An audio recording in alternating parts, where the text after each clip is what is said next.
नमस्कार दोस्तों, आप सभी का एक बार फिर से स्वागत है आप ही के अपने चैनल यूनिवर्सल डिफेंस में।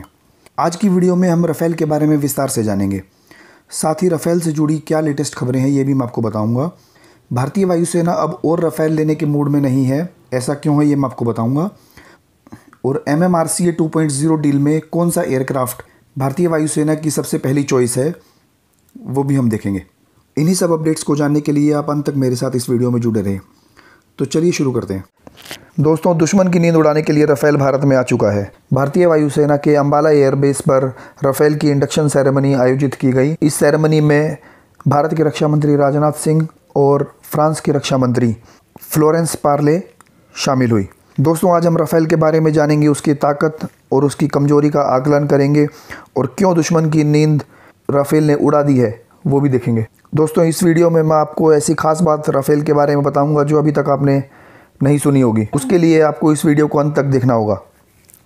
तो चलिए शुरू करते हैं। दोस्तों, राफेल को फ्रेंच कंपनी दासो एविएशन ने बनाया है। यह एक सिंगल सीटर और डबल इंजन विमान होगा। इसकी हाइट 5.30 मीटर और लंबाई 15.30 मीटर होगी। इसको उड़ने के लिए और रुकने के लिए दोस्तों बहुत ही छोटे रनवे की ज़रूरत है। सिर्फ 450 मीटर का रनवे ही इसके लिए पर्याप्त है। दोस्तों, इसका क्लाइंबिंग रेट 305 मीटर पर सेकंड है, यानी करीब 17 सेकंड में ही ये 50,000 फीट की ऊंचाई तक उड़ सकता है।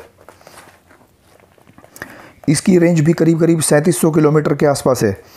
तो आइए दोस्तों, इसकी स्पेसिफिकेशंस के बारे में बात कर लेते हैं। दोस्तों, ये एक 4.5 जनरेशन का विमान है जिसमें state of the art technology के सेंसर्स और रडार्स लगाए गए हैं।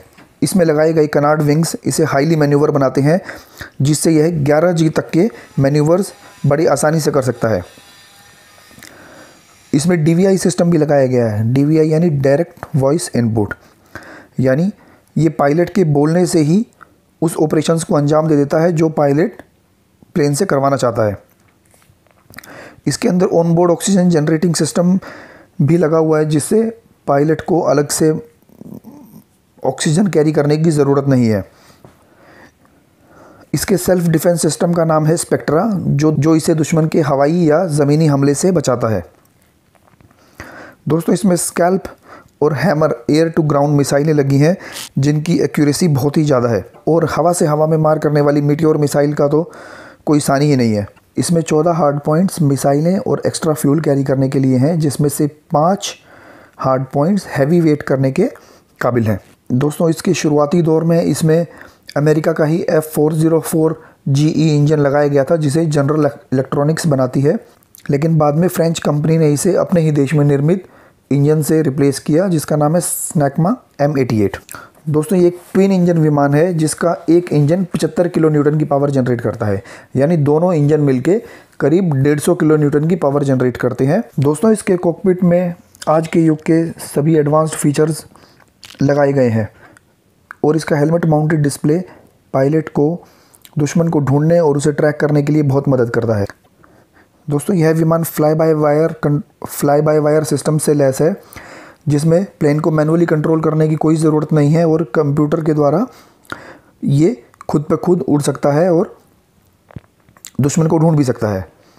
दोस्तों, इसमें आईसा रडार लगाया गया है। मैंने पहले भी आपको बताया है आईसा रडार के बारे में, यानी एक्टिव इलेक्ट्रॉनिकली स्कैन्ड अरे, जिसमें बहुत छोटे छोटे से मल्टीपल रडार्स लगाए जाते हैं और हर एक रडार इंडिविजुअली दुश्मन को ढूंढने और उसे ट्रैक करने का काम बड़ी आसानी से कर सकता है।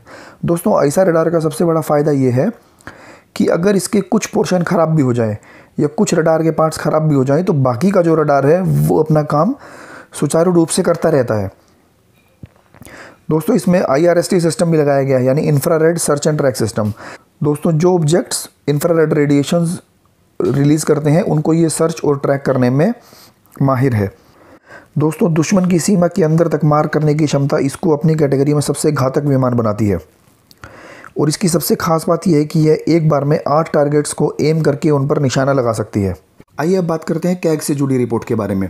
कंट्रोलर एंड ऑडिटर जनरल ने राफेल ऑफसेट डील में फ्रांस के द्वारा टेक्नोलॉजी ट्रांसफ़र न करने के लिए भारत सरकार पर भी सवाल उठाए हैं। इसी बीच राफेल ऑफसेट डील में एक अच्छी खबर भी आई है।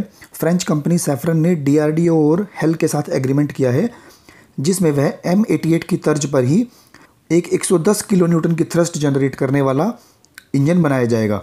जिसे भारत के 5वीं पीढ़ी के एयरक्राफ्ट एमका के लिए तैयार किया जाएगा। यह डील कंप्लीट टेक्नोलॉजी ट्रांसफ़र के अंतर्गत ही की जाएगी और उस इंजन की सारी तकनीक को भारत की कंपनियों के साथ भी साझा किया जाएगा। इस इंजन को डेवलप करने का काम 7 साल के अंदर पूरा किए जाने का अनुमान है। दोस्तों, MMRCA 2.0 डील के अंतर्गत भी एक नई खबर निकल के सामने आ रही है, जिसमें भारतीय वायुसेना अब राफेल से भी और ज़्यादा एडवांस्ड एयरक्राफ्ट अपनी फ्लीट में शामिल करना चाहती है और इसके लिए वह राफेल के बजाय यूनाइटेड स्टेट्स द्वारा बनाए गए F-15EX को अपने बेड़े में शामिल करना चाहती है। ये कितना ताकतवर और कितना खतरनाक एयरक्राफ्ट है, ये जानकर आपको ये निर्णय बिल्कुल सही लगेगा। और लद्दाख के क्षेत्र में तो दुश्मन का कोई भी विमान F-15EX के सामने नहीं ठहर पाएगा। दोस्तों, क्या F-15EX की खूबियाँ हैं और क्यों भारतीय वायुसेना राफेल के बजाय अब अमेरिका द्वारा बनाए गए F-15EX में दिलचस्पी दिखा रही है? क्या क्या उसकी खूबियाँ हैं और उसके आने से भारतीय वायुसेना की ताकत पर क्या प्रभाव पड़ेगा? ये सभी बातें मैं आपको अपनी अगली वीडियो में बड़े विस्तार से बताऊंगा। आज की वीडियो में इतना ही। अगर आपको ये वीडियो अच्छी लगी हो तो इस वीडियो को लाइक करें और मेरे चैनल को सब्सक्राइब करें। जय हिंद।